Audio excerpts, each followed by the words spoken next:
Daily. Taste the Daily. விடாமுயற்சி பொங்கலுக்கு release ஆகிறது உறுதியாயிடுச்சு. அதை உறுதியா திரைப்பட நிறுவனம் அறிவிச்ச பிறகு கூட சிலர் உட்காந்துட்டு வந்து இந்த படம் ரிலீஸ் ஆகாது, இந்த படத்துக்கு இவ்வளவு தடை இருக்கு. விடாமுயற்சிக்கு அதிக அரங்குகளை ஒதுக்குவதற்கு திரையரங்கு உரிமையாளர் தயாரா இருக்காங்க. இது ஏன் இதை சொல்றேன்னா, பெரிய படங்களுக்கு வந்து முதல் நாள் முதல் காட்சி நடக்கும். இந்த கலாச்சாரத்தை ஆரம்பிச்சு வச்சது சூப்பர் ஸ்டார் ரஜினிகாந்த் அவர்கள் தான். இந்த அதிகாலை காட்சியில பார்க்க வருகிற இந்த மக்களை உற்சாகப்படுத்துகிற பேர் வழின்னு அந்த படத்தில் நடித்த நடிகர்களும் வந்து இந்த காட்சியை பார்க்க வராங்க. அப்படி பார்க்க வந்தவருடைய விளைவு கூட்ட நெரிசல் ஏற்பட்டு அதில் ஒரு பெண் உயிரிழக்கிற அளவுக்கு போயிடுச்சு. ஆக்சிடென்ட் எடுத்துக்க முடியாது. இது திட்டமிட்டு செய்யப்பட்ட ஒரு கொலை.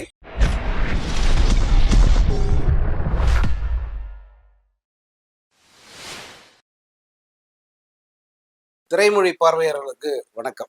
அஜித் குமாரோட விடாமுயற்சி படம், நம்ம இதை பற்றி பல அப்டேட்ஸ் கொடுத்துருக்கோம். கடைசியாக கூட வந்து விடாமுயற்சி பொங்கலுக்கு கண்டிப்பாக வெளியாகும் அப்படின்னு நான் சொல்லியிருந்தேன். அதே போல தான் விடாமுயற்சி பொங்கலுக்கு ரிலீஸ் ஆகிறது உறுதியாயிடுச்சு.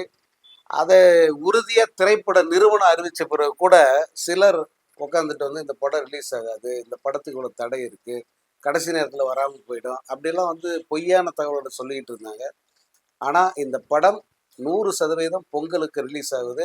குறிப்பாக ஜனவரி 10ஆம் தேதி பொங்கலுக்கு 4 தினங்களுக்கு முன்பே இந்த படம் ரிலீஸ் ஆக போகுது. பொதுவாக அஜித் படம் வந்து என்றைக்குமே ஓப்பனிங்கில் வந்து மிகப்பெரிய மாஸ் காட்டுற அளவுக்கு இருக்கும். அதே போல தான் இந்த படம் 4 நாள் முன்னாடியே ரிலீஸ் ஆகிறதுனால அந்த முதல் வார வசூலுங்கிறது மிகப்பெரிய அளவில் இருக்கும் அப்படின்னு சொல்லிட்டு எல்லாருமே எதிர்பார்க்குறோம். ஏன்னா இது அஜித்தை பொறுத்த வரைக்கும் 2 ஆண்டுகள் அவருடைய புதிய படம் எதுவும் ரிலீஸ் ஆகாமல் போயிடுச்சு. அதனால் அது குறிப்பாக இந்த ஆண்டு எந்த படமும் ரிலீஸ் ஆகலை. அதனால் வந்து இந்த விடாமுயற்சிங்கிறது அஜித் ரசிகர்கள் கொண்டாடி தீர்ப்பதற்கு ஒரு வாய்க்காலை வந்து அமைஞ்சிருக்கு. அதனால் விடாமுயற்சிக்கு அதிக அரங்குகளை ஒதுக்குவதற்கு திரையரங்கு உரிமையாளர் தயாராக இருக்காங்க. இது ஏன் இதை சொல்கிறேன்னா, இந்த ஜனவரி 10ஆம் தேதி ஷங்கரோட ராம் சரண் நடிச்சிருக்கிற கேம் சேஞ்சர் படம் வந்து ரிலீஸ் ஆக போகுது. ஷங்கர் படம்னா பெரிய எதிர்பார்ப்பு இருக்கும். எல்லா வகையிலுமே வந்து அவர் டைரக்டர் தான் அதில் ஹீரோ. மற்ற யார் நடித்தாலும் அது ஒரு பெரிய விஷயம் கிடையாது. அதனால் சங்கர் படத்துக்கும் அதிக அரங்குகள் ஒதுக்க வேண்டிய ஒரு சூழல் தமிழ்நாட்டில். ஆனால் திரையரங்க உரிமையாளரை பொறுத்த வரைக்கும் நேரடி தமிழ் படத்துக்கு தான் அவங்க முக்கியத்துவம் தருவாங்க. இந்த ராம் சரண் படத்தை பொறுத்த வரைக்கும் அது நேரடி படமாக எடுத்துக்க முடியாது. ஏன்னா தெலுங்கு, அது தெலுங்குல தான் டைரக்டாக ரிலீஸ் ஆகுது. தமிழில் மொழி மாற்றம் செய்யப்பட்ட படமாக தான் வருது. அதனால் இந்த படம் இதை விட விடாமுயற்சிக்கு தான் அதிக முக்கியத்துவம் தருவதற்கு திரையரங்க உரிமையாளர்கள் முடிவு செஞ்சுருக்காங்க. ஒரு 200 தேட்டரில் அந்த படம் ரிலீஸ் ஆனால் பெரிய விஷயம். ஆனால் விடாமுயற்சி 800க்கும் அதிகமான அரங்குகளில் ரிலீஸ் ஆகும் அப்படின்னு சொல்லியிருக்காங்க. இன்னும் வருகிற நாட்களில் வந்து இதை எப்படி அவங்க சார்ட் அவுட் பண்ண போகிறாங்க அப்படிங்கிறது தெரியும். விடாமுயற்சி இந்த பொங்கலில் மிகப்பெரிய வெற்றியை அடிக்கும் அப்படிங்கிறது தான் எல்லோருடைய நம்பிக்கையை பொறுத்திருந்து பார்க்கலாம். அப்புறம் முதல்லலாம் உங்களுக்கு தெரியும், இந்த FDFS முதல் நாள் முதல் காட்சி இருக்கு இல்லையா, பெரிய படங்களுக்கு வந்து முதல் நாள் முதல் காட்சி நடக்கும். இந்த கலாச்சாரத்தை ஆரம்பித்து வச்சது சூப்பர் ஸ்டார் ரஜினிகாந்த் அவர்கள் தான். அவருடைய போக்கிரி ராஜா படத்துலேருந்து இந்த முதல் நாள் முதல் காட்சி அமக்கலமாக நடந்துக்கிட்டு இருக்கு. அதெல்லாம் முன்னெல்லாம் வந்து அதிகாலையில் நடக்கும், 4 மணிக்கு நடக்கும். அதன் பிறகு ஒரு கட்டத்தில், அது குறிப்பாக தளபதி, இந்த தளபதி படம் ரிலீஸ் ஆன 90ஸ்ல நள்ளிரவு காட்சி போட ஆரம்பிச்சிட்டாங்க. ரிலீஸுக்கு ஒரு நாள் முன்னாடியே நள்ளிரவில் வந்து சிறப்பு காட்சி போடுவாங்க. அதுக்கப்புறம் என்ன பண்ணாங்கன்னா, அந்த சிறப்பு காட்சியை தொடர்ந்து அடுத்தடுத்த காட்சிகள் வந்து ஓட்ட ஆரம்பிச்சிருவாங்க. இது அப்பெல்லாம் வந்து பெரிய தடைகள் எதுவும் இல்லை. இத்தனை காட்சி தான் போடலாம், இது போடக்கூடாது அப்படிலாம் தடைகள் இல்லாத காலம் அது.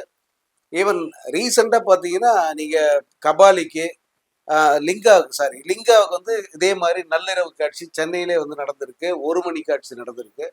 இந்த மாதிரி ரஜினி படங்களுக்கு தான் நடந்துட்டு இருந்தது. அதுக்கப்புறம் இதே வழியை மற்ற ஹீரோக்களும் பின்பற்ற ஆரம்பிச்சாங்க.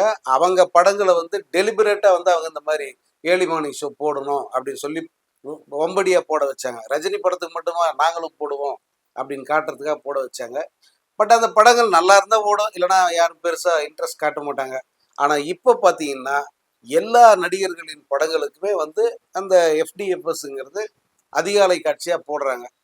தமிழ்நாட்டிலேயே அப்படிதான் போட்டுக்கிட்டு இருந்தாங்க. எது வரைக்கும்னா, இந்த வாரிசு, துணிவு இந்த 2 படம் ரிலீஸ் ஆச்சுல்ல, அது வரைக்கும். இந்த வாரிசு, துணிவு ரிலீஸ் ஆகும்போது தான் வாகன நெரிசல் ஏற்பட்டு ரசிகர்களுடைய அந்த கூட்டத்தால மிகப்பெரிய ஒரு தள்ளுமுள்ளு நடந்து அதில் வந்து ஒரு வாகனத்தில் மோதி ஒரு இளைஞர் வந்து உயிரிழந்தார். அது வந்து அவர் வந்து ஒரு அஜித் ரசிகர் அப்படின்னு அப்புறமா தெரிய வந்தது. ஸோ ஒரு ஒரு மனிதர் உயிரிழக்கிற அளவுக்கு மோசமான ஒரு நிலைமைக்கு இந்த ஏர்லி மார்னிங் ஷோக்கள் போய்கிட்டு இருக்குங்கிறதுனால தமிழ்நாடு அரசு அதை தடை செஞ்சாச்சு. இனி தமிழ்நாட்டில் முதல் காட்சிங்கிறது காலை 9 மணிக்கு தான் அப்படின்னு வந்து அவங்க ஸ்ட்ரிக்டா வந்து ரூல் கொண்டு வந்துட்டாங்க. எப்பேற்பட்ட நடிகர் படமா இருந்தாலும் சரி, அது சூப்பர் ஸ்டார் ரஜினிகாந்த் படமா இருந்தாலும் சரி, நள்ளிரவு காட்சியோ அதிகாலை காட்சியோ கிடையாது. 9 மணிக்கு தான் முதல் காட்சி ஆரம்பிக்கும்.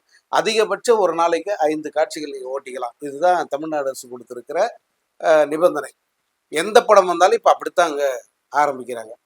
இதை பார்த்த இங்க இங்க இருக்கிற ரசிகர்கள் என்ன பண்ணாங்கன்னா, நமது இப்ப சென்னைக்கு பக்கத்துல என்னென்ன அண்டை மாநில தியேட்டர்கள் இருக்கு அப்படின்னு பாக்குறாங்க. இந்த பக்கம் சூலூர்பேட்டை, அந்த பக்கம் நகரி, அல்லது இந்த கோயம்புத்தூர் சைடுனா பாலக்காடு, இப்படி வந்து பக்கத்து மாநிலங்களுக்கு போய் படம் பார்க்குற அந்த கலாச்சாரம் வந்து இந்த இந்த தமிழக அரசு ஏர்லி மார்னிங் ஷோ தடை பண்ணதுல இருந்து ஆரம்பிச்சிருச்சு. சரி, இவங்க ஏதோ ஒரு ஆர்வத்துல போய் பக்கத்து மாநிலத்தில் படம் பார்க்குறாங்க, அது ஒரு பிரச்சனை இல்லைன்னு வச்சுக்கோங்க. ஆனா அந்த பக்கத்து மாநிலங்களில் அதிகாலை காட்சி, அதாவது 4 மணிக்கே வந்து ஷோ போட ஆரம்பிக்கிறாங்க. இந்த அதிகாலை காட்சியில பார்க்க வருகிற இந்த மக்களை உற்சாகப்படுத்துற பேர் வழின்னு அந்த படத்தில் நடிச்ச நடிகர்களும் வந்து அந்த காட்சியை பார்க்க வராங்க. அப்படி பார்க்க வந்ததனுடைய விளைவு பெரிய தள்ளுமுள்ளு கூட்ட நெரிசல் ஏற்பட்டு அதுல ஒரு பெண் உயிரிழக்கிற அளவுக்கு போயிடுச்சு இந்த புஷ்பா 2 படத்துக்காக. அதனுடைய விளைவு என்னன்னா, இது ஒரு சாவு அப்படின்னு எடுத்துக்க முடியாது, ஆக்சிடென்ட்னு எடுத்துக்க முடியாது. இது திட்டமிட்டு செய்யப்பட்ட ஒரு கொலை அப்படின்ற ரீதியில போலீஸ் வந்து கேஸ் போட்டாங்க. சம்பந்தப்பட்ட அந்த படத்தினுடைய ஹீரோ அல்லு அர்ஜுன், அவர் தான் வந்து அன்னைக்கு அந்த படத்தை பார்க்க வந்தாரு. அவரை பார்க்க முண்டியடிச்சல் தான் இந்த பெண் மறைந்தாருங்கிறதுனால அந்த அல்லு அர்ஜுனை அரெஸ்ட் பண்ணிட்டாங்க. கொலை கேஸ்லயே அரெஸ்ட் பண்ணிட்டாங்க. எஃப்ஐஆர்லாம் பதிவு பண்ணிட்டாங்க. ஒரு நாள் அவர் சிறையில் இருந்தாரு. பிறகு ஒரு ஜாமீன்ல வந்து அவர் வெளியே வந்துட்டார்.